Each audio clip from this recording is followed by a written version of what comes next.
Bien, en esta oportunidad vamos a hablar sobre las leyes de la salud.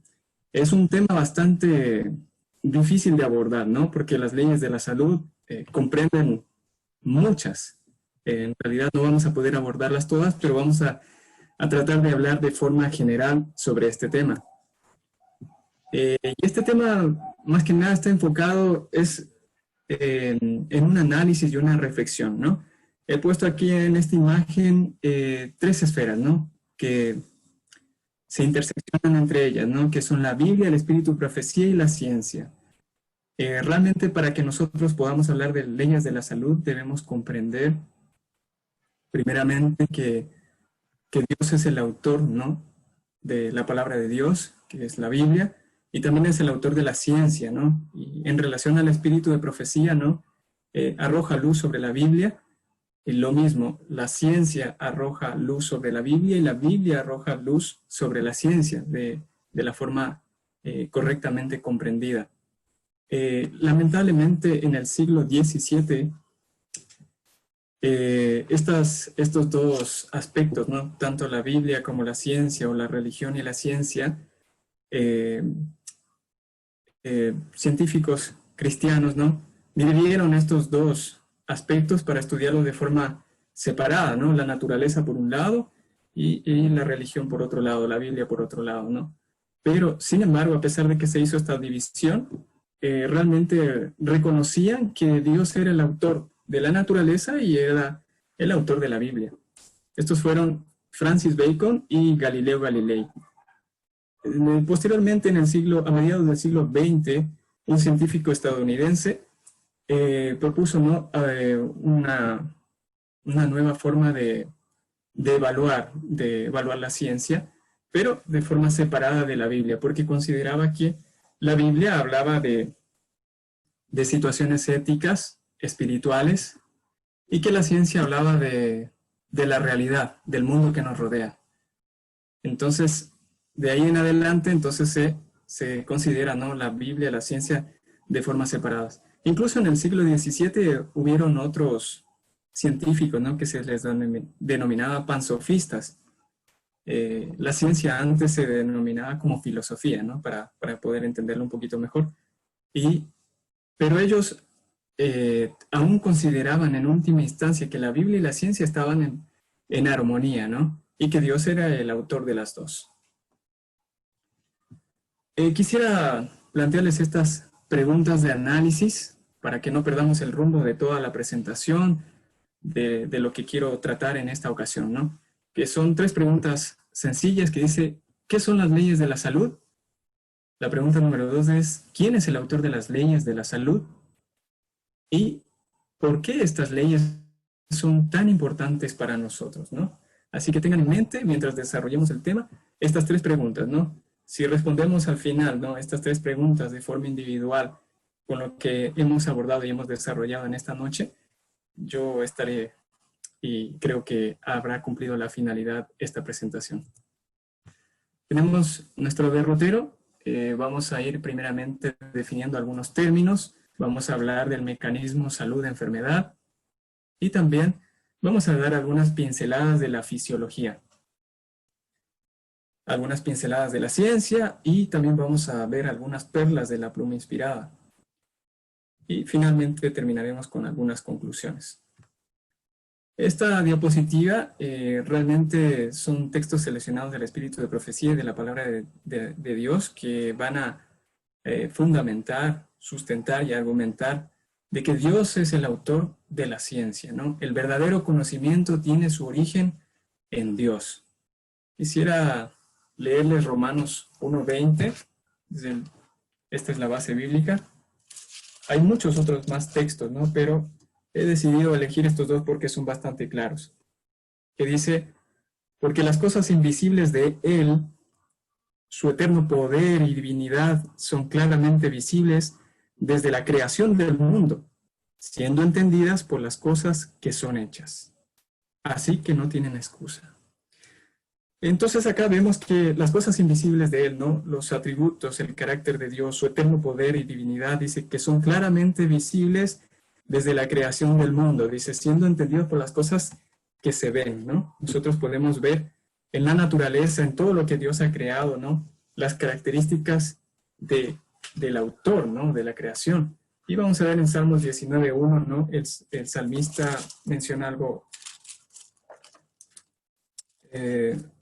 muy interesante. Dice, los cielos cuentan la gloria de Dios y el firmamento anuncia la obra de sus manos, ¿no? Entonces, no hay duda alguna, ¿no? Que la palabra de Dios realmente nos revela directamente al autor de ella y también arroja luz sobre todo lo que nos rodea, sobre todo lo que está creado, de que realmente Él es el diseñador, Él es el creador, tanto de los cielos como de la tierra, de todo lo que existe, ¿no?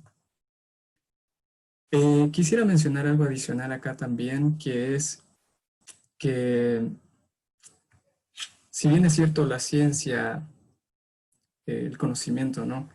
El conocimiento de la ciencia es importante, ¿no? Realmente la ciencia de todas las ciencias es la ciencia de la salvación.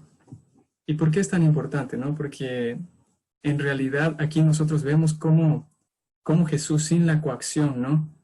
Sin imponernos nada, Él somete, funde nuestra voluntad a la voluntad de Dios, ¿no? Y con el propósito de transformar nuestra mente, nuestro carácter y prepararnos para entrar por las puertas de la ciudad de Dios.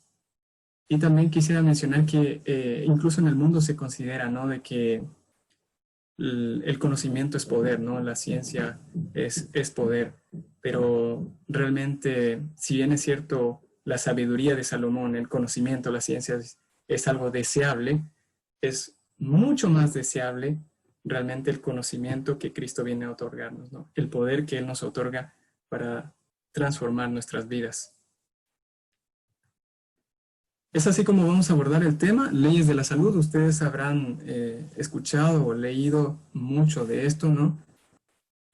También hay otros términos, como se dice, leyes de la vida, leyes físicas, leyes de la naturaleza, leyes de nuestro ser, leyes de nuestro organismo físico, ¿no? Pero en particular nosotros vamos a tratar de englobar todas estas cosas, enfocándonos en un campo de estudio que es la fisiología humana, ¿no? La que nos compete en este momento, ¿no?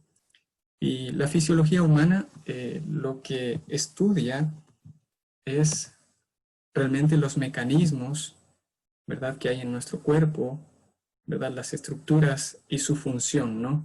Cómo ellas realmente se ponen en marcha para mantener nuestro organismo realmente saludable.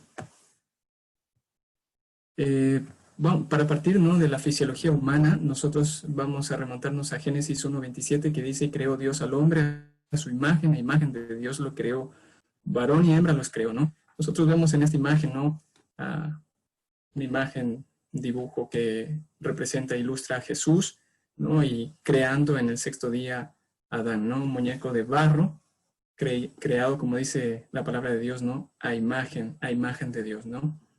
Pero es algo interesante mencionar que, si bien se ve algo muy sencillo, ¿no?, y la Biblia no nos relata muchos detalles sobre la creación del hombre, ¿verdad?, más allá de que fue creado con el polvo de la tierra y moldeado por las manos de Jesús mismo, nosotros, a la luz del estudio de la fisiología humana, nosotros podemos ver hacia el interior y ver cuán complejo, cuán intrincado es el organismo humano.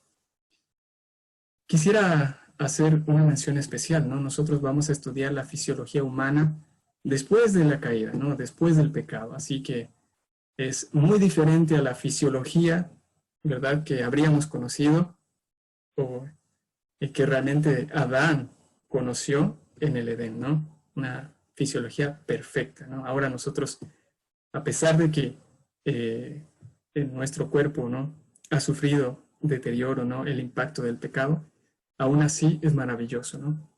Aún así la fisiología realmente cumple su función. Vamos a destacar 3 características importantes, ¿no?, del cuerpo humano, ¿no? Su alta complejidad. Nosotros hemos visto ya en anteriores clases, ¿no?, la fisiología, en especial la fisiología de la estructura, perdón, la anatomía del sistema nervioso, sistema nervioso central, periférico, sistema nervioso autónomo, y hemos visto cuán complejo es, ¿no? Cuán complejo es. También podemos destacar otra característica importante que es la organización. Aquí nosotros vemos, ¿no?, cómo las células, los tejidos, los órganos, los aparatos y sistemas, ¿verdad? Si bien es cierto, estructuralmente son diferentes y funcionalmente también son diferentes, vemos realmente cómo ellos están interconectados unos con otros y todos realmente tratan de integrarse para mantener la vida, ¿no? Para mantener una función global, ¿no? No trabajan separados, ¿no? Y la autorreparación, ¿no? Nosotros hemos visto esto, ¿no? Que a pesar de que nosotros nos lesionamos, nos fracturamos un hueso, nos hacemos alguna herida, inmediatamente hay sistemas que se ponen en marcha, ¿no?, para la reparación de la herida.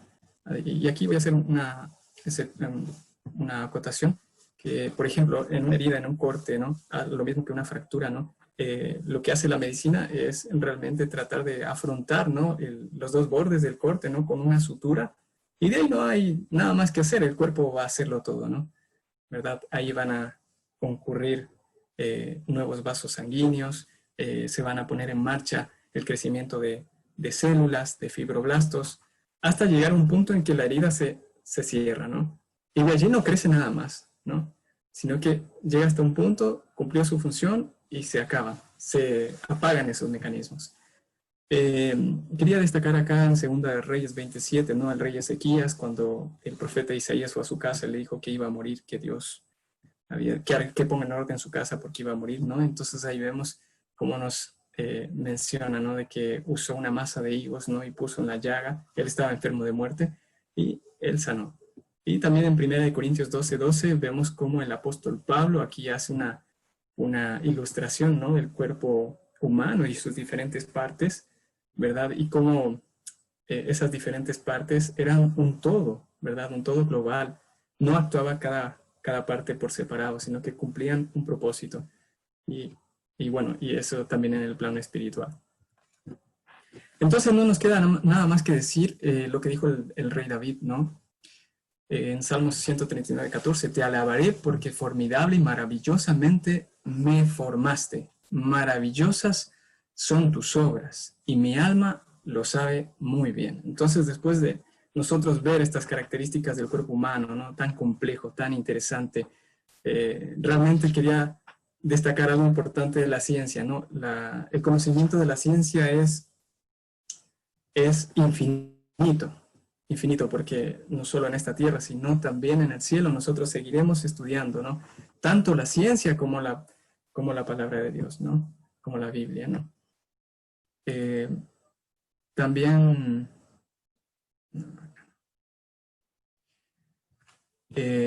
quería presentarles este texto de la pluma inspirada que dice la verdadera religión.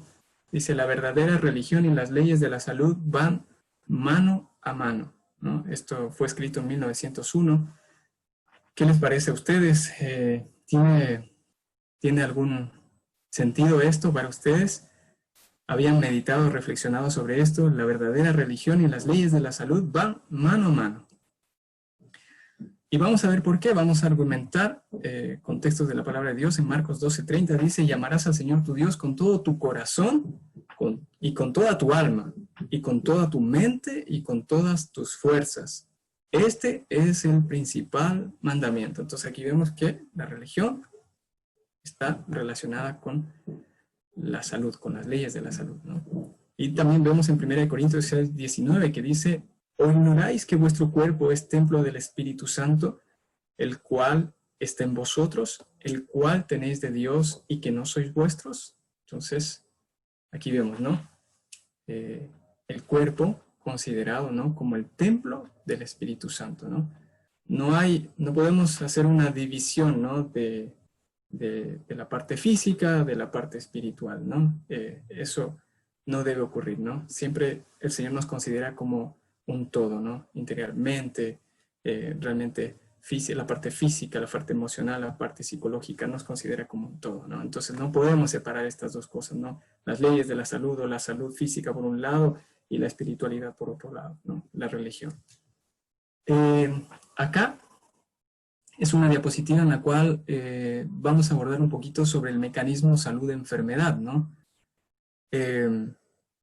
Definiendo salud, ¿no? Que según la Organización Mundial de la Salud, refiere que es el bienestar físico, mental, social, ¿no? Y no solo la ausencia de enfermedades, ¿no? Y también define la enfermedad, ¿no? Que es, bueno, en forma sucinta, ¿no? Que es la pérdida de la salud, ¿no? Pero en realidad no es solo eso, sino que es una disfunción, una alteración, ¿verdad?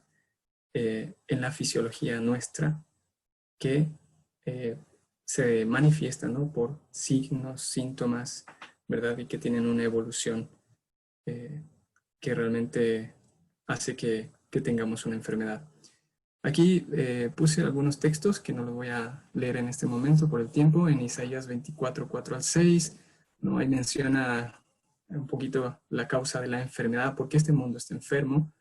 En Éxodo 15, 26 también menciona algo muy importante, por qué estamos enfermos, y en Deuteronomio 6, 24 también.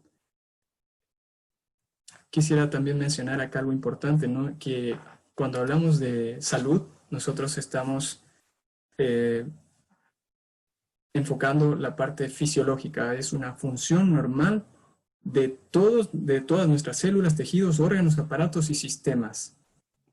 Y podemos pasar a un estado patológico, que sería la disfunción, ¿no? O alteración de la función normal de nuestro cuerpo. Si es moderada, va a llevarnos a una enfermedad, pero si es una disfunción extrema, nos puede llevar a la muerte, ¿no? En esta diapositiva creo que considero una de las más importantes de esta presentación. Vamos a ubicarnos, ¿no? En Tercera de Juan 2, ¿no? Vamos a ver cuál es el propósito de Dios, ¿no? El propósito de Dios es que tengamos salud, así como prospera nuestra alma, ¿no? Aquí quisiera hacer un relato, ¿no? Y fundamentar realmente el propósito de Dios expresado en su palabra. Por ejemplo, en Génesis 1:27 nosotros vemos que el hombre fue creado realmente por las manos de Dios, perfecto, para vivir eternamente y para crecer en conocimiento tanto de la ciencia como del carácter de Dios, a través de la naturaleza que le rodeaba y a través de la relación con Dios directamente. En Éxodo 15:26 vemos también, miles de años después, ¿no? Cómo el Señor se mantiene con ese propósito por sus hijos, por su pueblo, ¿verdad? A lo que salían de Egipto, Él los rescató, y allí vemos cómo el Señor les menciona, ¿no? Que si oyen atentamente la voz de Dios, ¿no? Si realmente respetan sus mandamientos, guardan sus mandamientos, sus estatutos, ninguna enfermedad de las que habían visto en Egipto iban ellos a padecer. Y en Isaías 53:5 nosotros vemos la profecía, ¿verdad? Del Mesías, ¿no? Donde menciona que Él iba a llevar nuestras enfermedades, que por su llaga nosotros fuimos curados. Y vemos acá realmente que el propósito de Dios era que tengamos esperanza y que tengamos salud. Vemos también en Mateo 9:35 el cumplimiento de la profecía, donde dice que Jesús pasaba por las distintas aldeas y pueblos predicando el evangelio, sanando enfermos y a personas que tenían achaques. Y cuando Él pasaba, dice que no había ningún gemido de dolor, ningún enfermo donde Él estuvo, ¿no? Y nosotros vemos también para nuestros días, ¿verdad? En Mensajes Selectos, toma 3, página 314, párrafo 2, el mensaje de la Reforma Pro Salud, ¿no? Que fue dado en visión a la hermana White el 6 de junio de 1863, ¿no? 157 años aproximadamente serían a la actualidad, donde vemos que el Señor en visión profética, ¿no? Él conoce el fin desde el principio y realmente sabía qué situación íbamos a estar viviendo ahora en el 2020, ¿no? Nosotros estamos abordando muchas enfermedades, ¿no? la diabetes, la hipertensión, la obesidad, el cáncer y tantas otras, ¿no? Enfermedades neurodegenerativas, autoinmunes, artritis reumatoide, lupus, enfermedades raras, ¿no? Alergias, distintos tipos de alergias, ¿no? Entonces, Señor, mirando esos años, ¿no? Hacia adelante, entregó a su pueblo un mensaje especial, ¿no? El mensaje de la reforma pro salud. Dice, el hermano Juan menciona, dice, el gran tema de la reforma pro salud fue presentado ante mí en visión. Entonces, queridos hermanos, vamos a avanzar un poquito. Entonces, el Señor desea que nosotros tengamos salud, ¿sí? Y bueno, acá vemos otra parte en rojo que dice la enfermedad, ¿no? En Proverbios 26:2 dice que así como la golondrina, ¿no? No vaga sin rumbo, dice que la maldición no viene sin causa, ¿no?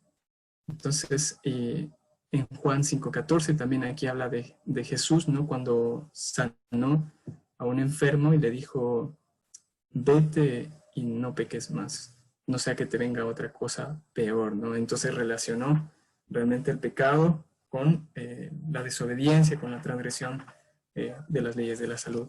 Y Gálatas 6:7, donde menciona texto muy conocido, ¿no? Todo lo que nosotros sembramos, eso vamos a cosechar. Entonces tenemos en dos extremos opuestos la salud y la enfermedad, ¿no? Realmente es algo antagónico. Acá vamos a ver que realmente para la enfermedad ya hay algunas excepciones, ¿no? Hablando de las causas de la enfermedad, ¿no? Como vemos en Juan 9:2-3, ¿no? Donde los discípulos le preguntaron, ¿no? A Jesús, ¿quién pecó, este o sus padres, ¿no? Porque era un ciego de nacimiento. Entonces, él le mencionó que era para manifestar la gloria de Dios. Y en Job 1:9 nosotros vemos también que era un hombre catalogado por Dios, ¿no? Como un varón perfecto, pero vemos acá que realmente el Señor permitió que Satanás lo afligiera, ¿no? No siempre la enfermedad es realmente por alguna perversión, alguna transgresión de las leyes. A veces son una prueba para nosotros, ¿no? Como lo fue para Job. Y en Éxodo 34:7, última parte, nosotros vemos, ¿no? Que también están enfermedades hereditarias, ¿no? Por herencia de nuestros padres. Y en 2 Corintios 12:7-9, vamos a revisar un ratito nuestras Biblias y algo. 2 Corintios 12:7-9.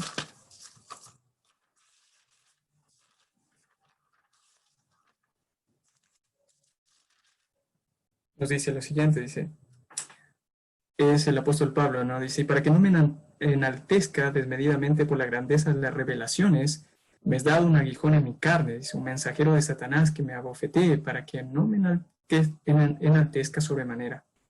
Dice, por lo cual 3 veces he rogado al Señor que lo quite de mí, y me ha dicho, bástate mi gracia, porque mi poder se perfecciona en la debilidad. Por tanto, de buena gana me gloriaré más bien en mis debilidades, para que habite en mí el poder de Cristo, ¿no? Y en Salmo 71:18-19, ¿no? El salmista, el rey David, ¿no? Menciona un temor, una oración, ¿no? A Dios de que le conserve en la vejez, ¿no? El envejecimiento también sería realmente una causa de las enfermedades, una propensión. Vamos a ver también que tanto la salud como la enfermedad, ¿no? Si nos desplazamos hacia un lado o hacia el otro, van a depender de las leyes de la salud, ¿no? Ellas están en el centro. En Deuteronomio 28:1-68, ¿no? Nosotros vemos cómo el Señor realmente deseaba que el pueblo de Dios tuviera salud, pero esto es condicional, ¿no? Dios realmente no va a quitar las causas naturales que nosotros podemos controlar, ¿no? Hacer ejercicio, dormir temprano. Dios no va a cambiar su ley para que nosotros sigamos violando las leyes que rigen nuestro cuerpo, ¿no? Una hora adecuada de descanso, horarios regulares para comer, la ingesta suficiente de agua, una dieta saludable de alimentos vegetales. Entonces vemos que cómo nosotros nos pongamos frente a estas leyes de la salud o la decisión que nosotros tomemos nos va a llevar realmente a tener salud o a tener enfermedad, ¿no? Entonces, la obediencia a estas leyes de la salud, a estas leyes fisiológicas, nos va a llevar realmente a tener salud, y la desobediencia lamentablemente a tener enfermedad. Y cuando nosotros cooperamos, ¿no? Cuando nosotros obedecemos, nos ponemos en la mejor condición posible, estudiando, conociendo las leyes de la salud y poniéndonos en armonía con ellas, entonces el Señor nos bendice con la salud. Él hace su parte, ¿no? Bendice nuestros esfuerzos y nos concede la salud si es su voluntad y realmente si es para honra y gloria de su nombre. También mencionarles, ¿no? Este texto de la pluma inspirada en Ministerio Médico, página 14, párrafo 2, que dice: renovará todo órgano del cuerpo para que los siervos de Dios puedan trabajar aceptable y exitosamente. La vitalidad aumenta bajo la influencia de la acción del Espíritu. Entonces, cuando nosotros estamos realmente obedeciendo las leyes de la salud, no estamos teniendo una ignorancia voluntaria frente a ellas, sino que estamos siendo diligentes en estudiar fisiología, anatomía, fisiología, ¿verdad? Bioquímica. Entonces, realmente el Señor nos bendice. El Espíritu Santo va a vitalizar nuestros órganos de nuestro cuerpo, ¿no? Si es realmente para que nosotros le podamos brindar un servicio, un trabajo más aceptable. Pero a veces Dios obra decididamente, ¿no? Sobre los enfermos, ¿no? Y le restablece la salud. Pero en otras ocasiones, lamentablemente no. Pero tenemos la esperanza, ¿no? El Señor permite que vayan al descanso sus hijos. Dice: oí una voz que desde el cielo me decía: escribe, bienaventurados de aquí en adelante los muertos que mueren en el Señor. Sí, dice el Espíritu, descansarán de sus trabajos porque sus obras con ellos siguen. Entonces, el Señor a veces permite que sus hijos fieles vayan al descanso, ¿no? Pero con esta esperanza, ¿no? La muerte no es algo que debería causarnos horror, desesperación, ni la enfermedad, incluso al cristiano, ¿no? Como habíamos visto anteriormente, ¿no? El apóstol Pablo también tenía algunas limitaciones, algunas afecciones, pero sin embargo él, en medio de todo eso, ¿qué decía? Me gloriaré mejor en mis debilidades, porque en ellas realmente el Señor manifestaba su poder, ¿no? Vamos a tener algunas pinceladas de la fisiología humana y también algunos aspectos de la ciencia, algunos artículos científicos que vamos a revisar. Entonces aquí tenemos la membrana respiratoria. Nosotros estamos respirando constantemente, ¿no? No podríamos realmente subsistir si, en especial las células nerviosas, más allá de 5 minutos, porque realmente morirían las neuronas. En este caso estamos ya en la parte donde ocurre la acción, ¿no? El intercambio gaseoso. Si bien es cierto, el aire entra por nuestra nariz, ¿verdad? Hacia nuestra laringe, la tráquea, llega a los bronquios principales, de ahí se ramifican en bronquiolos más pequeños, en bronquiolos respiratorios, y finalmente llegamos a este lugar que es los alveolos. Es la unidad funcional del pulmón, ¿no? Entonces aquí nosotros vemos cómo los alveolos en un corte coronal, cómo están totalmente irrigados, ¿no? Por redes vasculares, con mucha sangre allí. ¿Y sangre de qué tipo? Bueno, en este caso, sangre tanto desoxigenada como oxigenada, ¿no? Entonces vemos que es una red vascular, realmente muchísimas redes vasculares para poder tratar de captar todo ese oxígeno, todos esos nutrientes, ¿no? Del aire, de la atmósfera, para que puedan pasar a la sangre. Nosotros tenemos acá, maximizando, ¿no? Tanto el vaso sanguíneo como el alveolo. Entonces acá nosotros vemos el vaso sanguíneo en rojo y vemos una estructura interesante que es el eritrocito, el glóbulo rojo, ¿no? Entonces vemos que están separados, tanto el gas, ¿verdad? El gas de la sangre, ¿no? Está separado por varias capas, ¿no? Que son por la pared del alveolo, ¿verdad? La lámina basal del alveolo, un intersticio o un espacio entre medio de ellos, y tenemos la lámina basal del capilar, del vaso sanguíneo, y tenemos el endotelio, ¿no? Entonces, el oxígeno tiene que pasar del alveolo al glóbulo rojo para que pueda difundir allí, o es un movimiento de partículas, pasan por difusión, es un movimiento de moléculas de un lugar a otro, ¿verdad? ya sean disueltas en un medio líquido o como gas directamente. Entonces, y a lo contrario, el eritrocito, el glóbulo rojo, libera ese CO2 que va a pasar al alveolo para poder ser expirado, expulsado. Acá tenemos una imagen más representativa de lo que estoy explicando. Entonces tenemos el aire inspirado que entra finalmente acá donde se realiza el intercambio gaseoso, que es el alveolo, ¿verdad? Vemos concentraciones de oxígeno y CO2, porque entra también CO2 y otros gases, ¿no? Vemos en esa concentración, ¿no? 160 y 0.3. Cuando llegan acá al alveolo, realmente al pasar por todas las estructuras, ¿no? Que es el espacio muerto fisiológico significa que en los bronquios, la tráquea, no se realiza ningún intercambio gaseoso y mucho del oxígeno, ¿verdad? Del CO2 queda a veces, del oxígeno en sí, queda atrapado en esos lugares, ¿no? Como en el espacio muerto sin movimiento. Entonces vemos que de 160 se redujo la concentración de 102, ¿no? Y lo mismo el CO2, en cambio acá vemos 40, ¿no? Y veíamos que del área ambiente teníamos 0.3. Y ustedes dirán, ¿por qué?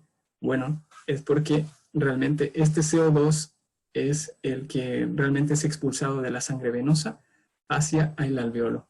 Entonces tenemos un corazón derecho, un corazón izquierdo. El corazón derecho, ¿verdad?, que trae toda la sangre de las venas y desembocan, ¿verdad?, en la vena cava inferior, en la vena cava superior, en el atrio y en el atrio derecho, en la aurícula.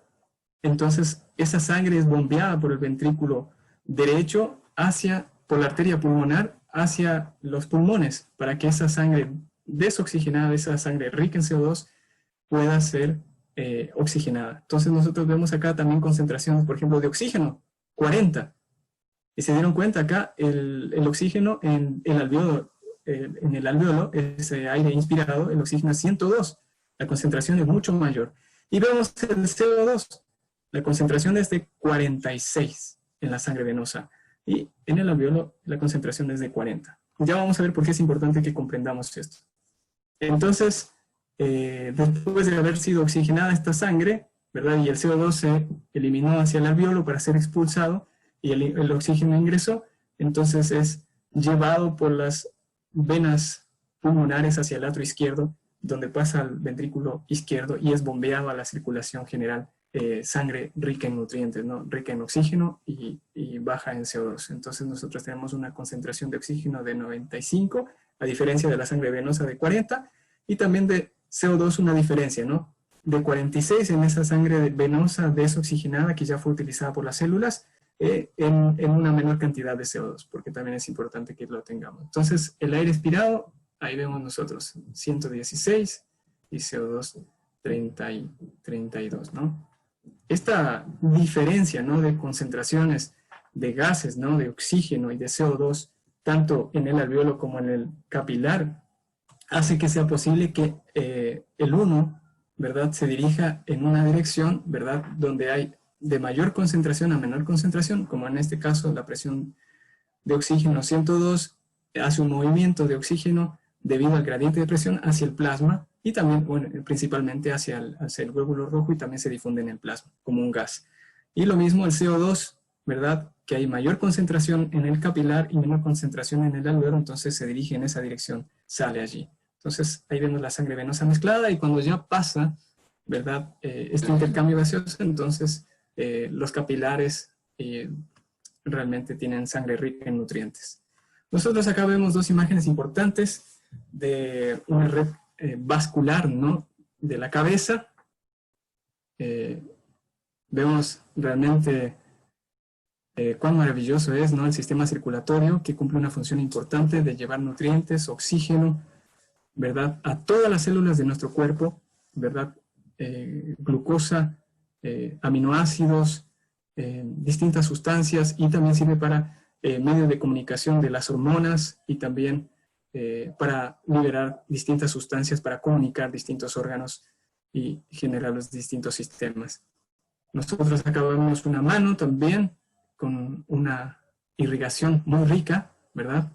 Entonces acá vemos que cada célula, son muy pocas las células que están a una distancia mayor de a una distancia de 20 o 30 milímetros, o sea, 2 o 3 centímetros de un capilar. La mayoría están siempre cerca, para que puedan recibir nutrientes, oxígeno, y a la vez también puedan eliminar sus desechos y realmente hacer ese intercambio de nutrientes. Y considerar algo muy importante, ¿no?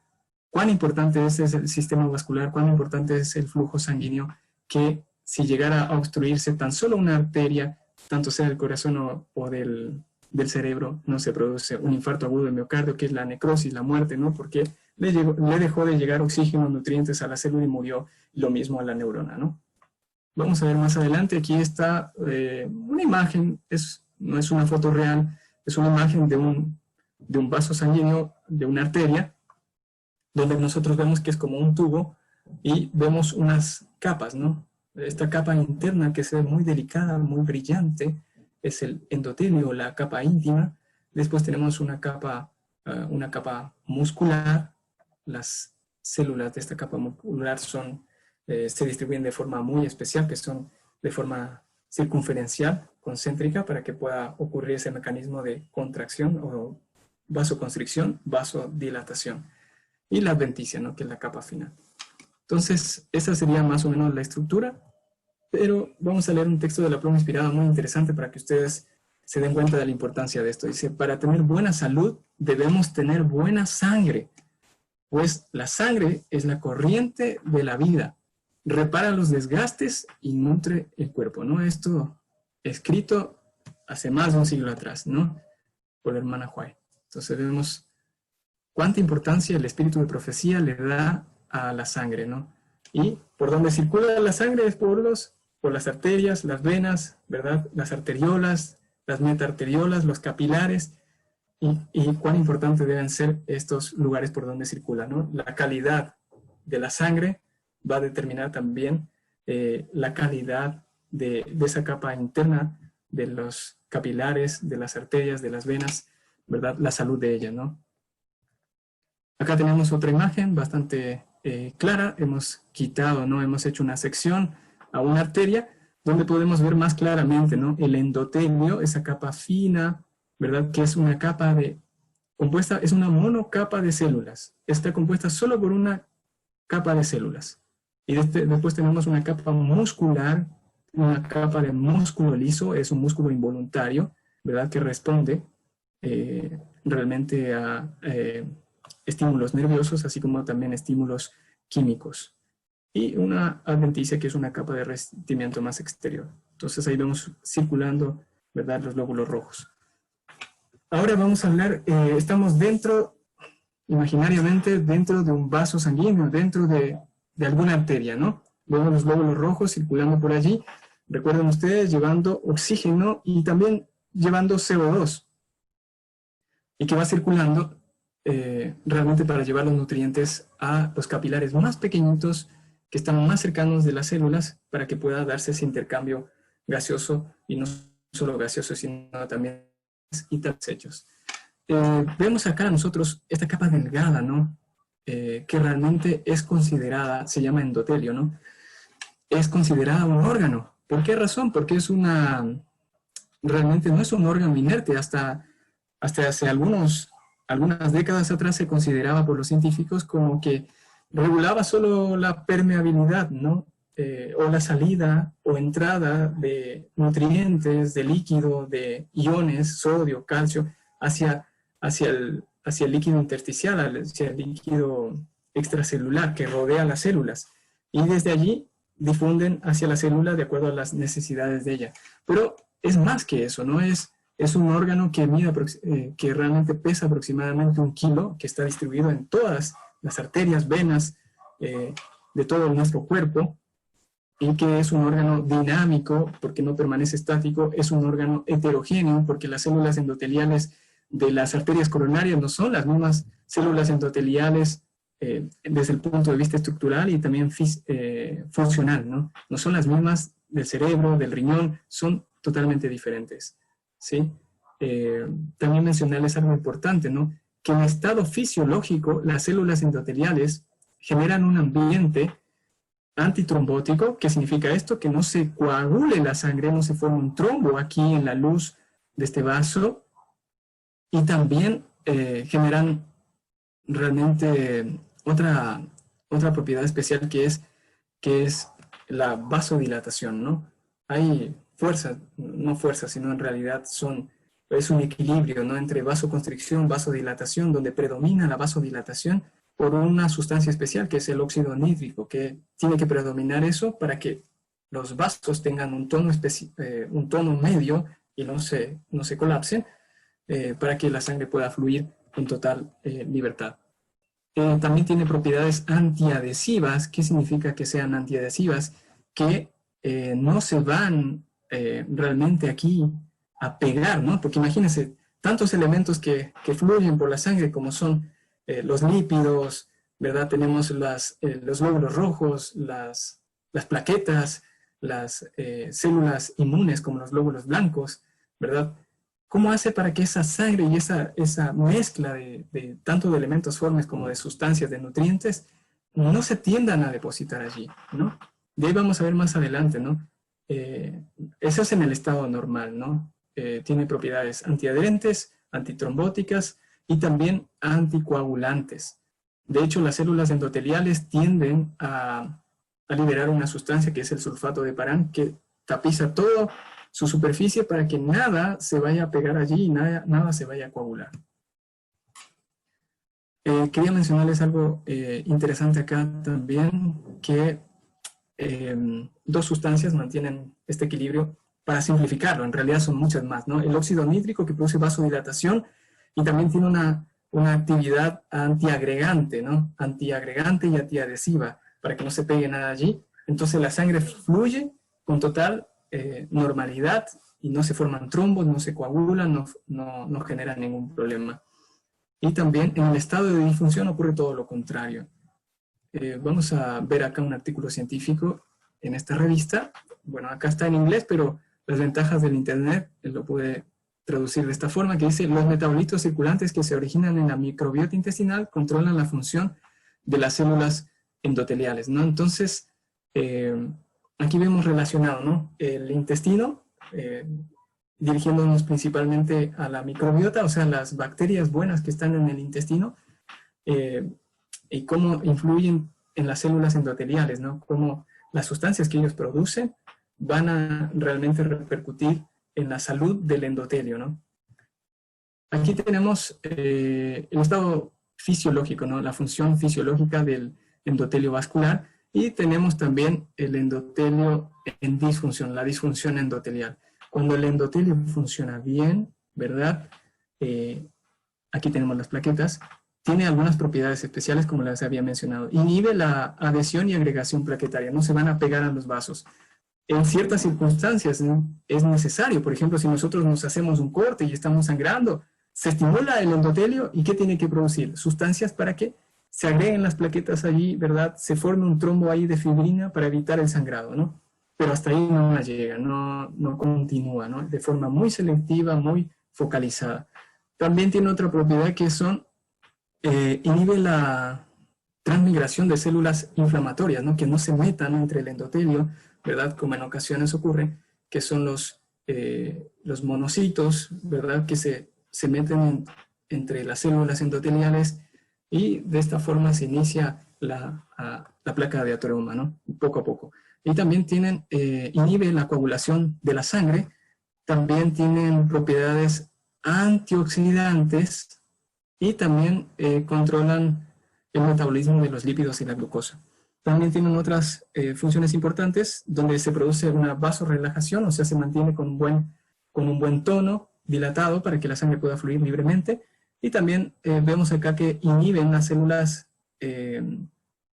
musculares lisas, ¿no? La proliferación de células musculares lisas para que las arterias no vayan engrosando, ¿no? Que vamos a ver más adelante en el otro gráfico, que en estado de disfunción se produce. El control autócrino para mantener el endotelio con una integridad, y también tiene propiedades de angiogénesis, ¿verdad? Para formar, y también tiene células endoteliales precursoras, ¿no? Cuando nos hacemos un corte también se producen la angiogénesis para formar nuevos capilares que puedan irrigar esos tejidos nuevos también que se formaron como una cicatriz allí.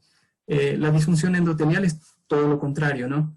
Cuando el endotelio no está bien, no está saludable, ha sido lesionado, por la sangre que va circulando por allí, que sea rica en grasas animales, que sea sangre que tiene, que está con una presión muy alta, como es en el caso de la hipertensión, muy rica en glucosa, como es en el caso de la diabetes, ¿no? En estados inflamatorios, toxinas, ¿verdad? Que se produzcan como el humo del cigarro, todo esto, va a lesionar esta fina capa del endotelio, y ahí es donde inician las enfermedades, principalmente que son dependientes del lecho vascular, como son los accidentes cerebrovasculares, los infartos, que son las enfermedades que más predominan en este tiempo. Y también vamos a ver acá que hay una adhesión y agregación plaquetaria, ¿no? Que las plaquetas empiezan a depositar ahí en las venas y empiezan a formar trombos. También hay una migración de las células inflamatorias hacia el interior del endotelio, subendotelial, donde van a generar mayores problemas en el sentido de que van a captar ese colesterol LDL, ese colesterol malo que está oxidado, para que se deposite allí y se forma la placa de ateroma, y también la arteriosclerosis. Tiene propiedades, bueno, ocurre que si acá veamos que inhibe la coagulación, acá en la coagulación se va a ver afectada, ¿no? Justamente porque está lesionado. También hay un estrés oxidativo, veíamos acá que tenía propiedades antioxidantes, acá vemos en la disfunción endotelial, vemos un estrés oxidativo donde las moléculas de grasa de LDL oxidadas se van a empezar a por debajo del endotelio y formar las placas de ateroma y la arteriosclerosis. Y bueno, tenemos distintas drogas, sustancias que pueden también lesionar en esto, como son la quimioterapia, la radioterapia, pueden afectar terriblemente la función del endotelio. También vemos que la extravasación y la permeabilidad se incrementan muchísimo, entonces empiezan a entrar sustancias que realmente no deberían entrar, células que no deberían entrar, y van a generar un daño mayor. El incremento del tono de los vasos sanguíneos se produce, que esto da como resultado una vasoconstricción, y como resultado de la vasoconstricción, menos flujo sanguíneo, empeorando realmente la circulación, la nutrición de las células de los tejidos. También se inflama la pared del vaso y se produce la arteriosclerosis, ¿no?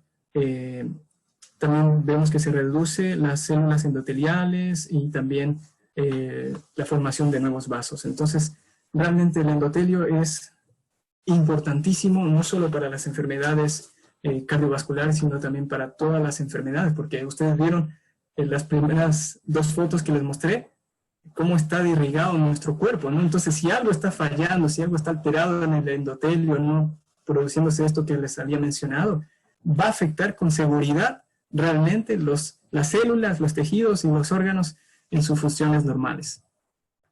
Aquí vemos un gráfico donde vemos que nuestro estilo de vida, el hacer ejercicio, el comer una dieta saludable, frutas, verduras, realmente ayuda muchísimo tener horarios, el hacer realmente tomar suficiente cantidad de agua, el vivir una vida realmente sin demasiado estrés, realmente va a influir que podamos tener una microbiota, ¿verdad? Bacterias realmente que funcionen bien, o una microbiota intestinal alterada como es la disbiosis, ¿no? ¿Y por qué es importante esto? Porque todos esos cambios, todas esas cosas o factores que influyen en nuestro estilo de vida van a influir en nuestra microbiota intestinal. Y esa microbiota intestinal tiene la capacidad de producir sustancias, ¿no?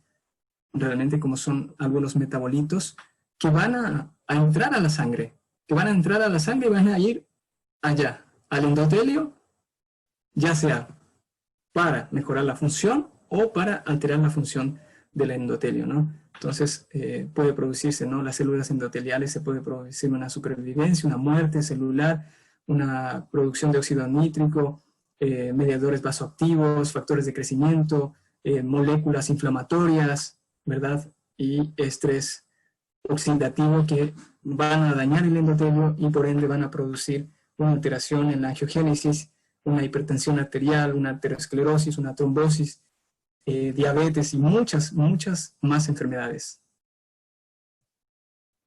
Quisiera solo mencionarles que realmente lo que va a afectar, ¿no?, la luz endotelial son en especial, vamos a verlo más adelante, creo que lo tengo acá en otra diapositiva. Bueno, este es otro estudio, es una revisión, no una publicación científica, es una revisión, ¿verdad?, de distintos artículos para presentar un tema. Dice dirigirse a la disfunción vascular, que es al endotelio, ¿no?, para ver realmente dónde empiezan las enfermedades o dónde podemos explicar que se inició una enfermedad. Y se está estudiando bastante esto y se ve lo siguiente, ¿no? Aquí tenemos un gráfico donde vemos que la mayor cantidad de enfermedades, en realidad, no solo de enfermedades, sino de factores de riesgo que influyen en que las personas mueran en el mundo, son estos, ¿no? Los que vemos aquí encerrados en rojo, que dice una presión arterial alta, que es una enfermedad, ¿verdad? También vemos acá, perdón, es un factor de riesgo. Bueno, también es una enfermedad. Es un factor de riesgo considerado acá según el gráfico, y también el fumar, ¿no?, que es otro factor de riesgo. Y también la isquemia cardíaca, ¿no?, que son los infartos, las enfermedades de las arterias coronarias, y tenemos también las enfermedades cerebrovasculares, ¿no? Como podemos ver, estas están relacionadas, ¿no? Todas estas afectan el árbol vascular, ¿no? Todas estas afectan el árbol vascular. Y también vemos acá otros factores de riesgo como el abuso del alcohol, que realmente es lesivo contra las células del endotelio, la dieta baja en frutas, ¿verdad?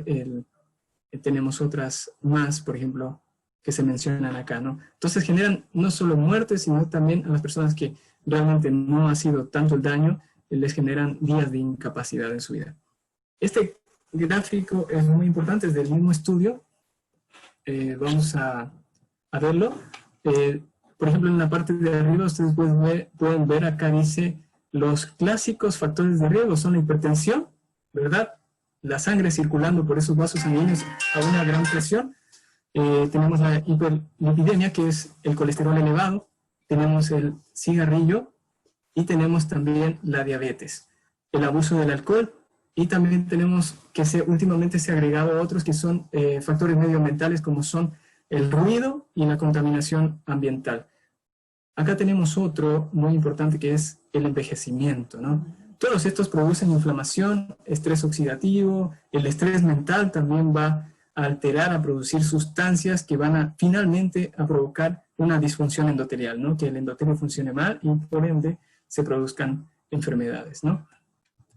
Tenemos acá otros, esto fue un análisis de cómo se producen ciertas enfermedades y que realmente se podría hacer un abordaje directo hacia la disfunción endotelial o la disfunción vascular, y veían que realmente hay distintas terapias. Y si ustedes pueden ver en la parte de abajo, están, por ejemplo, las drogas epigenéticas como el resveratrol, que está en la cáscara de la uva, ¿verdad? El ejercicio físico, la dieta, ¿verdad? Como impactantes en la disfunción vascular. Quisiera mencionarles algo importante en relación a la dieta, ¿no? El impacto que tiene la dieta en la disfunción vascular es muy, muy notorio. Incluso con una sola comida, grasa altera transitoriamente la función del endotelio. Inclusive, al revés, ¿no? Teniendo una dieta de buena calidad, ¿no?, rica en antioxidantes, vitamina C, vitamina E, que están en las distintas frutas, vegetales, ¿verdad? Realmente, y con alimentos que también tienen óxido nítrico o son donadores de óxido nítrico, va a mejorar la función endotelial. De hecho, se han hecho estudios de la dieta mediterránea, cómo influye realmente en la estabilización de esta disfunción endotelial y mejorando su salud. Leía un artículo donde decía que se hizo un seguimiento con 180 pacientes con síndrome metabólico durante 2 años con una dieta mediterránea, y donde se vio que mejoró la disfunción endotelial, mejoró el síndrome metabólico, y asimismo también se vio que durante tan solo 8 semanas de una dieta mediterránea, se veía que los efectos de la dieta, ¿no?, sobre la disfunción endotelial, dice que permanecían en el tiempo. El ejercicio también tiene su impacto en la disfunción endotelial, aumenta realmente sustancias antioxidantes, la producción de óxido nítrico, y realmente también de agentes que hacen que no se coagule la sangre, que permanezca más fluida, más líquida, y que no genere problemas. Esta es solo una revisión de una práctica clínica ¿verdad?, a nivel mundial, que fue publicada en este año, de la Sociedad Internacional de la Hipertensión, donde menciona algo muy interesante en sus modificaciones del estilo de vida, dejando de lado por un momento, ¿no?, los fármacos. Dice que la reducción a la exposición, ¿no?, de la contaminación ambiental y las temperaturas bajas realmente ayuda muchísimo, ¿no?, a que disminuyan también los valores de presión arterial, porque revisamos este estudio y vimos que realmente tiene un impacto negativo la contaminación del ambiente, de las estufas, el ruido inclusive, sobre la presión arterial. Tiende a subir la presión arterial sistólica. Este es el estudio base en el cual se basaron, que tuvieron allí y que pudieron realmente sacar estas conclusiones, que dice efectos agudos sobre la presión arterial después de una exposición controlada a la contaminación del aire de las estufas en el estudio Stokes. Entonces, acá ellos se dieron cuenta de que cuando uno se expone, hicieron un estudio controlado, les expusieron a personas sanas a la contaminación del ambiente en un laboratorio y midieron su presión arterial a los 30 minutos, ¿verdad?, a las 3 horas y después a las 24 horas. A los 30 minutos no pasó aparentemente nada, de hecho parece que bajó la presión. A las 3 horas tampoco se vio ningún cambio, pero a las 24 horas se vio una elevación de 2 a 3 milímetros de mercurio en la presión arterial sistólica, ¿no? Entonces ahí vemos cómo el ambiente influye también en las células endoteliales y por ende también en la presión arterial. ¿Y por qué mecanismo lo hace, no? Aumentando el estrés oxidativo en las células endoteliales y por ende produciendo vasoconstricción, produciendo muchas sustancias que van realmente a empeorar la calidad de la circulación. Viendo el mismo estudio, dice las modificaciones del estilo de vida. Quisiera centrarme aquí, una dieta saludable. Y justo acá donde está señalado en rojo, el hermano José Luis Mató mencionó sobre la dieta DASH, ¿no?, la importancia de eso, pero yo voy a destacar acá una parte donde dice el incremento, o sea, que debemos incrementar el consumo de vegetales altos en nitrato, ¿no?, que se ha visto que reducen la presión arterial. Por ejemplo, como las hojas verdes y también acá, miren, la beterraga. Otros beneficios de alimentos y nutrientes que están incluidos también que deben aumentarse, como son el magnesio, el calcio, el potasio, y acá vemos el aguacate, las nueces, las semillas, las legumbres, el tofu, ¿no?, en una guía internacional, ¿no?, sobre la hipertensión. Y también tenemos acá en las bebidas saludables donde se menciona, ¿no?, al jugo de granada, al jugo de la beterraga, ¿no? Entonces esto está basado también en este estudio, donde ustedes van a ver rápidamente que, por ejemplo, el jugo de la remolacha es un donador de óxido nítrico, que es la sustancia principal que producen las células endoteliales para mantener la célula, el endotelio, ¿no?, el capilar, las arterias dilatadas y que la presión no sea tan alta cuando circule la sangre por allí y genere daños, ¿no? Por ejemplo, aquí mencionan, ¿no?, que de 70 a 500 ml de jugo de beterraga, ¿no?, eso fue con lo cual se hizo el estudio y cuánto reducía la presión arterial sistólica y la presión arterial diastólica, ¿no? Disminuía en 3.5 milímetros de mercurio en la sistólica, en la diastólica de 1.3 milímetros de mercurio, ¿no? Y acá dice por qué medios lo hacía, ¿no? Cómo influía realmente en el endotelio, ¿no? Disminuía el factor de necrosis alfa, que son sustancias proinflamatorias, sustancias que van a generar daño del endotelio en esas circunstancias, ¿no? Y lo hacían aumentando la vasodilatación mediada por el flujo, ¿no? Aumentaba la dilatación del vaso sanguíneo. Y por acá tenemos el jugo de la granada con 240 ml y vemos que es mucho más potente que la beterraga, ¿eh?, porque disminuye en menos 5 milímetros de mercurio y en menos 2 milímetros de mercurio en la sistólica, en la diastólica. Y menciona acá que lo que hace es el mismo efecto de un medicamento que se llama enalapril, ¿verdad? Disminuye la actividad, ¿no?, convertidora de angiotensina, que es una de las sustancias vasoconstrictoras, y otras sustancias también. Y miren acá al final, semillas de sésamo, ¿no? 60 gramos de sésamo, y potente también, menos 4 milímetros de mercurio y menos 2 milímetros de mercurio respectivamente. Disminuye el estrés oxidativo en el endotelio, y bueno, no se ha investigado cabalmente, ¿no?, cuál sería el efecto vascular directo. Ahí tenemos las imágenes de la granada, el sésamo y la beterraga, ¿no? Solo mencionar finalmente esto, que es muy importante acá, que es desde el año 2000 se ha venido estudiando mucho la epigenética. Todas las células tienen un genoma similar, o casi similar, ¿verdad? Pero ¿qué es lo que hace que una célula se especialice y sea una neurona, sea un endotelio, sea un hepatocito, sea un glomérulo, una nefrona? Es realmente la epigenética, ¿no? La epigenética está sobre la genética y lo que hace es no cambiar la secuencia del ADN, sino que lo que hace es realmente activar, ¿no? ¿Y de qué forma lo hace, no? Por ejemplo, en el desarrollo en el útero, el niño, ¿verdad? Es donde se afecta principalmente la epigenética, los contaminantes ambientales químicos, las drogas, los fármacos, la edad, la dieta va a influir realmente. Estos son los factores epigenéticos que van a influir en el ADN, ¿no? ¿Y de qué dos formas lo hace? Hay otras dos más, pero quisiera mencionarles solo la metilación del DNA. ¿Qué es lo que hace? Que un grupo metilo se fija en el ADN en ciertas bases nitrogenadas especiales, donde lo que hace es activar o desactivar un gen, ¿no? Entonces, si se activa o se desactiva un gen, podría llegarse a producir una enfermedad, o no, inclusive, o una función, o inhibir esa función. Por otro lado, ¿de qué forma lo hacen? Por la modificación de las histonas. Las histonas son como, son estas proteínas, ¿no? Gigantes, grandes, o como carretes de un disco de cassette de antes, ¿verdad? Que existían de música, donde se enrolla el ADN. ¿Y de qué forma lo hace? Mientras más enrollado está, esa parte del ADN no se va a leer, y entonces por lo tanto no se va a expresar, no se va a producir una proteína, no se va a producir realmente una función. Entonces lo que hacen es realmente enrollar el ADN para que ciertas cosas se lean y otras cosas no se lean, que son las instrucciones para distintas funciones, ¿no? Y bueno, finalmente cuando esto no está bien regulado, ¿no? Y hay alteraciones en este tipo de cosas, ¿no? Por el medio ambiente, el alcohol, el tabaco, la dieta, ¿verdad? La edad, las drogas, la contaminación van a influir, ¿no?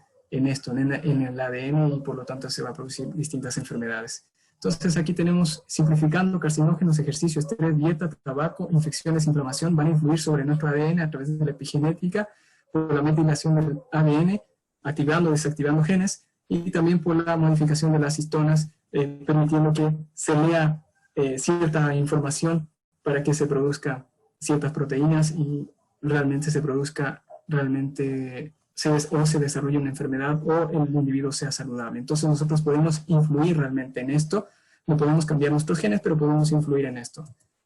Y bueno, finalmente, esta es otra revisión, un artículo de revisión, donde habla de la importancia de la programación epigenética. O sea, los primeros 1000 días son importantes, ¿no?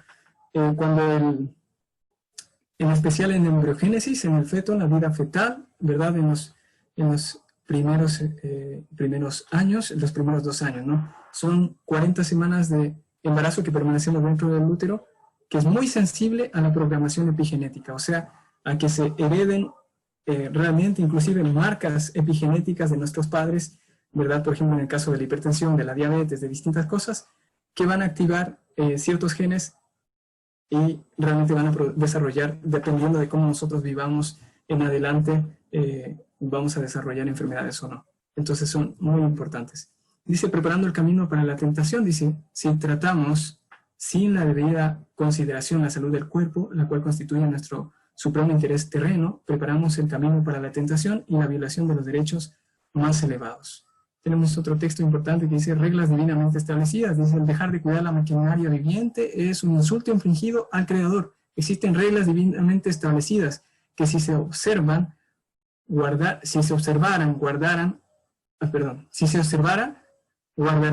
a los seres humanos de la enfermedad y la muerte prematura, ¿no? Entonces, cuán importante es que nosotros consideremos eso. No disfrutamos de más beneficios, pero es por nuestra propia culpa, ¿no? Dice una razón por la cual no disfrutamos de más bendiciones del Señor.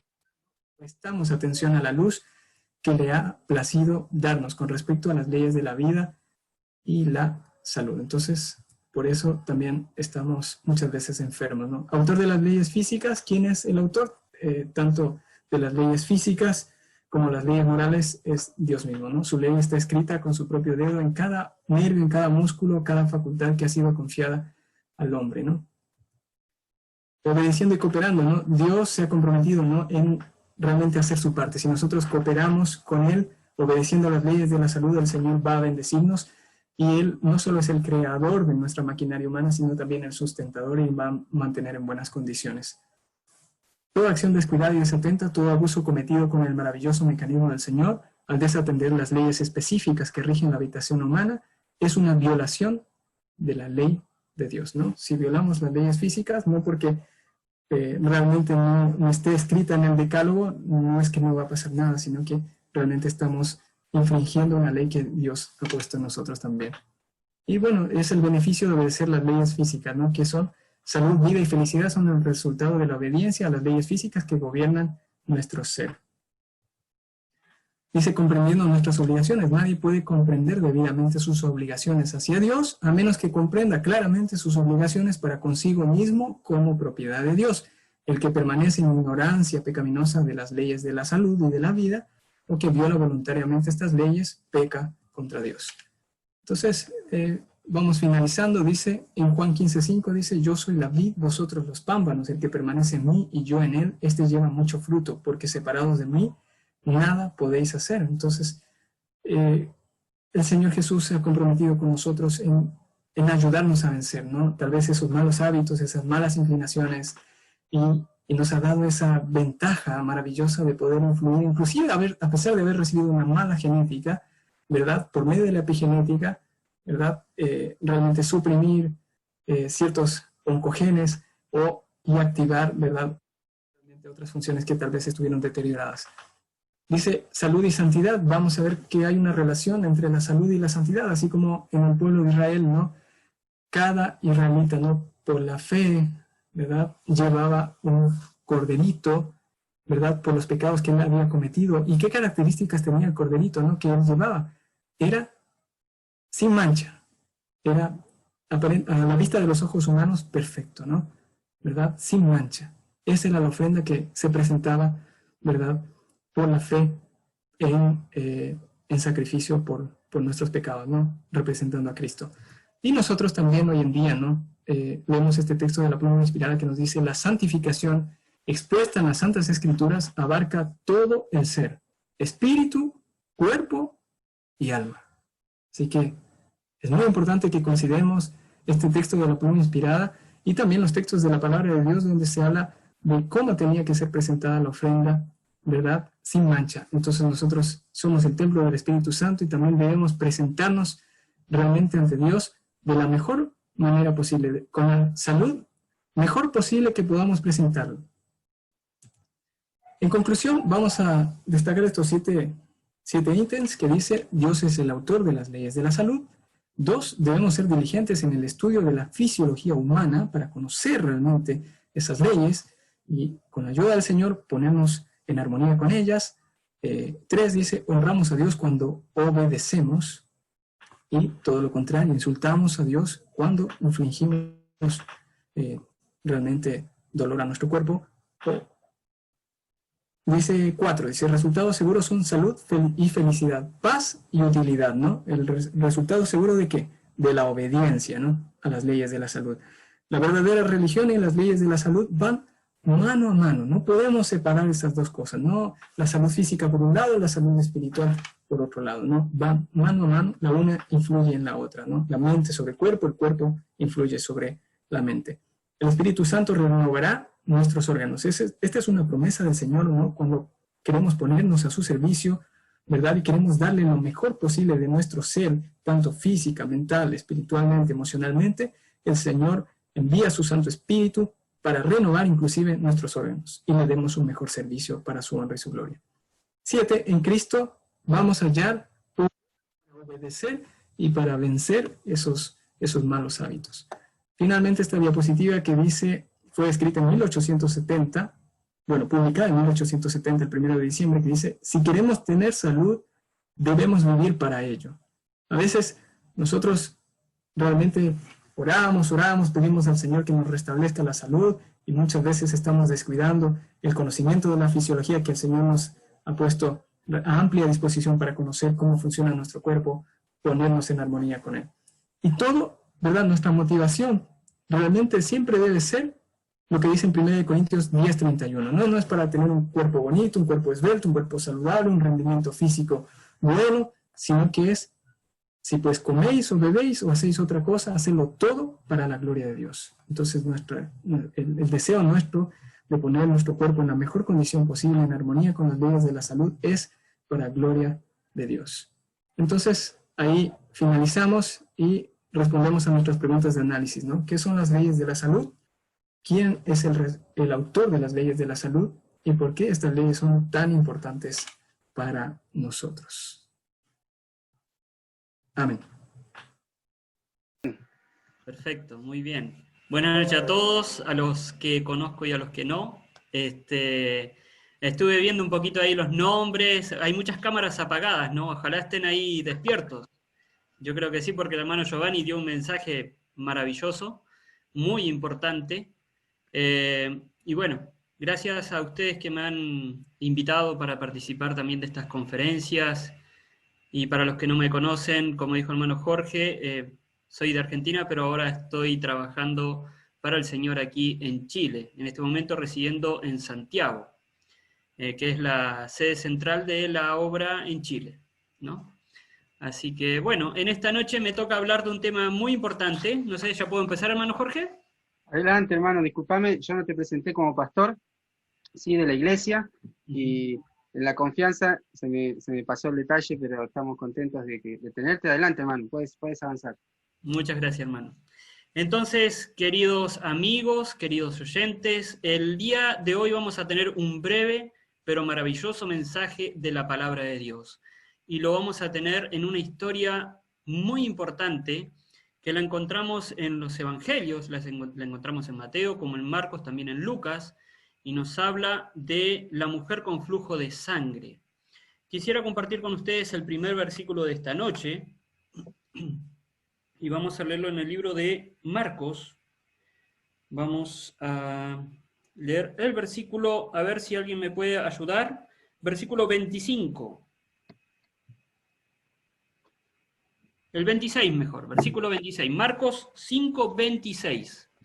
Y voy a pedirle a todos, mientras buscan el versículo, que puedan tomar nota, o que puedan tener sus Biblias si tienen en la casa, para poder después avanzar más en el estudio de este mensaje, ¿sí? Vamos a ver, Marcos 5, 26, ¿alguien lo tiene? Sí, leemos nosotros, hermano Marcelo. Muchas gracias, hermano Jorge. Y había sufrido mucho de muchos médicos, y gastado todo lo que tenía, y nada había aprovechado. Antes le iba peor. Qué tremendo, ¿no? Esta mujer, aquí como vemos, estaba muy enferma. Y saben, ella necesitó de algo muy importante para su sanación. Necesitó de Jesús. Nosotros estamos hablando de salud y necesitamos la sanación de Jesús. Así que, meditando en este pasaje bíblico, quiero hacer una breve oración. Los que se puedan arrodillar, les invito a arrodillarse, y los que no pueden, me acompañen en reverencia. Oremos. Padre nuestro que estás en los cielos, santificado sea tu nombre, ante tu bendita y santa presencia. Nos encontramos en nombre de Jesús para suplicarte, dirija nuestros pensamientos y nos dé sabiduría para poder aceptar el mensaje de esta noche y ponerlo en práctica en nuestra vida. Lo pedimos en el nombre de Jesús. Amén. Amén. Muy bien, vamos entonces a continuación a desarrollar el tema de esta noche basados en esta historia, como les contaba, de la mujer con flujo de sangre. No vamos a leer toda la historia porque nos ocuparía tiempo y vamos a tratar de simplificar la historia. Y la tarea que le va a quedar a ustedes es leerla en sus casas y explayarse un poco más en el tema. Contándoles la historia, esta mujer llevaba 12 años enferma de esta enfermedad que la Biblia describe como flujo de sangre. Podemos decir que cuando ella conoció a Jesús, podemos decir que cuando ella enfermó, Jesús tenía 20 años, ¿cierto? Cuando fue a conocer a Jesús habían pasado 12 años de esta enfermedad. Hoy día esa enfermedad es conocida como menorragia. A ver, menorragia, perdón, menorragia. Es una enfermedad en la que se prolonga anormalmente el flujo menstrual y puede producir anemia, desgaste físico y otros problemas más. Entonces, esta enfermedad era algo terrible, más para las mujeres de los tiempos en los que vivía esta señora. La Biblia nos describe en el libro de Levíticos que mientras que una mujer estaba en su periodo menstrual, era considerada impura, ¿cierto? También era considerada inmunda en el proceso de su periodo menstrual. Y cuando pasaba su periodo, ella todavía tenía que esperar 7 días más para recién poder presentarse en el templo llevando un sacrificio, ¿cierto? O una ofrenda al Señor. Entonces, lo lamentable del caso de esta mujer, que ella no tenía el periodo normal, ella tenía un flujo de sangre continuo y ya llevaba 12 años. ¿Se imaginan lo que es eso? 12 años. Esta persona lamentablemente estaba muy, pero muy, muy enferma. A esto se le sumaba su situación social. Yo tengo aquí unas imágenes para compartir con ustedes. A ver si puedo compartir pantalla. Adelante, hermano, intentalo nomás. Vamos a intentar. De aquí. Ahí estamos viendo. Ahí está. ¿Se ve?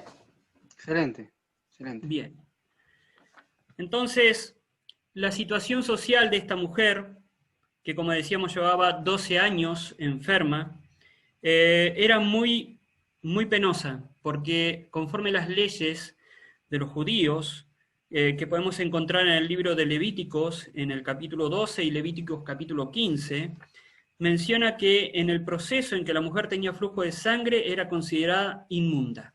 Y era considerada inmunda hasta que se le termine el proceso del flujo de sangre. Esto era más allá también de ser considerada inmunda ella, sino que todo lo que ella tocaba quedaba inmundo, y todo el que tocara a ella quedaba inmundo. Entonces, la situación en su vida era muy compleja.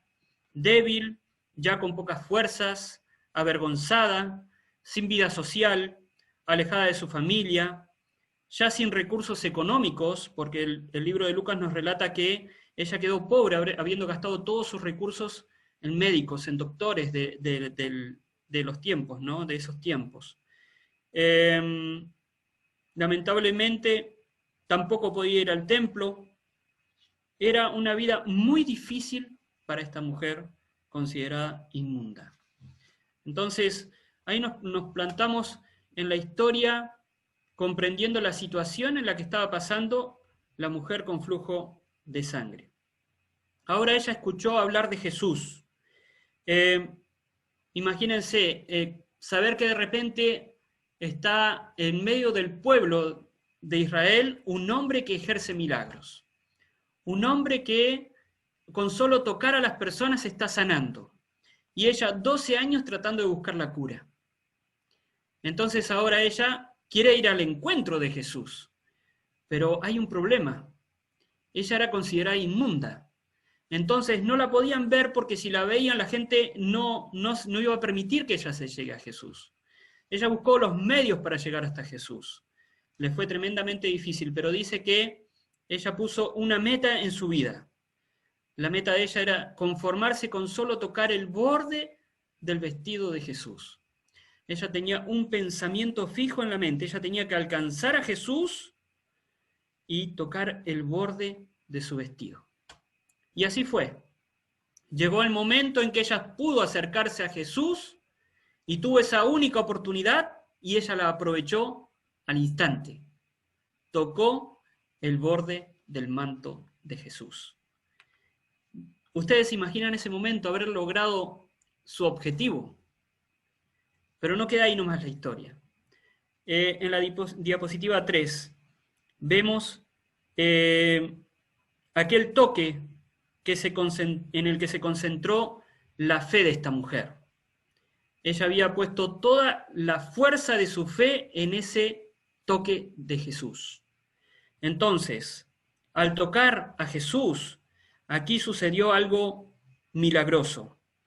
Yo pienso, ¿no?, que en el momento en que la mujer tocó a Jesús, para la mujer el mundo se detuvo. Fueron segundos que todo se detuvo. Y ella comenzó a sentir en su cuerpo lo que era el poder de la vida que otorga Dios. Una regeneración en todo su organismo. Y al instante, dice la palabra, ella sintió que estaba sana. Ella sintió que el flujo de sangre había cesado. Y ese era su objetivo. Ella quedó ahí feliz, quién sabe, quizás se corrió hacia un costado o buscó un lugar retraído para disfrutar su objetivo y la sanidad que ahora sentía en su cuerpo. Pero en ese momento Jesús se detiene. Y hay un detalle que a mí me faltó mencionar. Jesús, cuando iba caminando por ese lugar, iba atonchado de gente, iba apretado por la multitud que le seguía. Entonces, imagínense, para esta mujer débil, sin fuerzas, enferma, haber alcanzado a Jesús fue un esfuerzo tremendo, ¿no? Entonces ahora Jesús se detiene y él hace una pregunta. Dice, ¿quién tocó mi vestido? Imagínense, todos apretados y Jesús pregunta, ¿quién tocó su vestido? El deseo de toda la gente dice que Pedro, que estaba siempre dispuesto a responder, él le dijo, y mismo la Sagrada Escritura nos relata en el libro de Lucas, Señor, dices, ¿quién te ha tocado? Y estamos todos apretados, en realidad todos te están tocando, ¿no? Pero Jesús ahí hace una aclaración. Él dice que sintió que poder había salido de él. El Salvador podía distinguir el toque de la fe del contacto casual de la muchedumbre desprevenida. Una confianza tal no podía pasar sin comentario. Él quería dirigir a la humilde mujer palabras de consuelo que fuesen para ella un manantial de gozo, palabras que fuesen una bendición para sus discípulos hasta el fin de los tiempos. Palabras para nosotros también. Porque ahora Jesús quería completar su obra. Jesús quería hacer de la mujer algo completo, no algo a hurtadillas, podemos decir. La mujer se conformaba simplemente con haber tocado el manto y haber logrado la sanación, pero Jesús quería obrar en ella una regeneración total y una nueva vida. Entonces ahora Jesús pregunta, ¿quién me ha tocado? Y usted imagínese toda la multitud ahí asombrada, preguntando, yo no lo toqué, pero Jesús sabía que quién le había tocado. Entonces él, buscándola entre la multitud, la encontró. Vamos a la siguiente imagen. La encontró. Y cuando la vio, esta mujer ahora confesó lo que ella había hecho. Se acercó a Jesús, le mencionó su historia, que llevaba 12 años enferma, que había buscado por todos lados la sanidad y no la había encontrado, y que ella se había puesto en la mente que si lograba tocar su manto, ella iba a ser sana, y así fue. Y a mí me llamó mucho la atención esta palabra que utiliza Jesús porque no la he visto repetida muchas veces en el Evangelio. Jesús le habla a ella diciéndole, hija. Esta es una palabra muy amorosa, es una palabra que demuestra que hay una relación íntima, ¿no? Una relación familiar. Jesús le dice así, le dice, hija, tu fe te ha salvado. Tu fe. O sea, ahora Jesús le está enseñando a toda la gente que estaba en derredor de que ella estaba sana por causa de su fe. Y no porque podría, vamos a suponer que Jesús seguía caminando porque Jesús estaba apurado, hay otra historia que la vamos a estudiar en otro día, Jesús estaba apurado, estaba yendo a la casa de una niña que estaba enferma, muriendo, pero Jesús se detuvo ahí a hablar con ella. Y si él no se detenía, podía quedar flotando en la historia esta mujer que el manto de Jesús tenía un poder milagroso. Pero no era el manto de Jesús, no había virtud alguna en el manto de Jesús, sino que fue su fe, la fe que ella tenía en creer que Jesús podía sanarla. Entonces Jesús rectifica esto, tu fe te ha salvado, ve en paz. Y ahora podemos extraer de esta historia una enseñanza para nosotros. ¿Quiénes pueden estar en paz? La paz solo pertenece a los que han hecho paz con Dios. Ahora esta mujer no solamente había recuperado su salud, Jesús le había dado a recuperar su estado social ante la sociedad en ese momento, ante todos esos testigos. Ella no era más inmunda. Ahora ella podía recuperar a su familia, porque durante ese proceso de años su familia se fue apartando de ella, porque si estaban con ella y la tocaban o tocaban algo de ella eran inmundos. Ahora recuperaría a su familia, ahora recuperaría su vida espiritual y ahora tendría paz. Entonces, cuando hablamos de que Jesús sana a la mujer enferma con el flujo de sangre, es a donde nosotros tenemos que tratar de agarrar esta historia y aplicarla a nuestra propia vida. Yo sé que todos en realidad estamos enfermos, todos. Isaías dice que estamos enfermos desde el pelo hasta el pie. Todo dice es pudrición y llaga. Así lo describe Isaías. Y hoy día el azote del mundo son los diferentes tipos de enfermedades. El hermano Giovanni ahí habló una enfermedad común hoy día, la diabetes, por ejemplo. Y cuántas otras enfermedades que hay. Y cuánta gente gasta plata y gasta todos sus recursos buscando sanidad. Yo me recuerdo, voy a ser breve en este comentario, cuando estuve trabajando de misionero ahí en Buenos Aires, Ciudadela, por un tiempo estuvimos haciendo atención de tratamientos naturales con colonterapia, así creo que es el tratamiento. Y un día llegó un caballero en una silla de rueda, con una tremenda camioneta, era un político importante de la zona. El hombre había gastado todo lo que había viajado a muchas partes del mundo para solucionar sus problemas de salud. Y lo vi entrar en silla de ruedas y salir caminando, ¿no? Salir caminando. ¿Por qué? Porque el poder regenerativo de Dios había obrado a través de los tratamientos y esa persona fue sanada. Ese hombre no se olvidó más de la iglesia en ese tiempo, siempre venía a los baños de sauna a comprar cosas naturales y demás. Pero hoy Dios quiere ofrecer a todos los que están escuchando en esta noche, quiere ofrecerle sanidad. Él quiere sanarlo de cualquier enfermedad, de cualquier dolencia y sobre todo de la enfermedad principal que es el pecado. Eso quiere hacer Jesús en nuestra vida. Que nosotros podamos tener una meta en esta vida y quizás esa meta pueda ser alcanzar el borde del manto de Jesús, simbólicamente hablando. Pero no quedarnos con eso. Nosotros tenemos que dar testimonio también de Jesús, como lo hizo la mujer. Fui yo, Señor, yo te toqué, yo me he sanado, ¿no? Ese tiene que ser nuestro objetivo también. Y podemos ver el amor de Dios. ¿Cómo nos llama a Dios a nosotros que buscamos la sanidad? Nos llama como hijos. Y si nos llamas como hijos, es porque somos parte de la familia de Dios. Yo quiero invitarles en esta noche a orar. Quiero invitarles a que nos arrodillemos ante la presencia de nuestro Santo Dios y pedirle por esa sanidad. Pedirle a Dios que sane principalmente nuestro corazón, que de Él mana la vida. Les invito a que nos arrodillemos. Les invito a que oremos al Señor.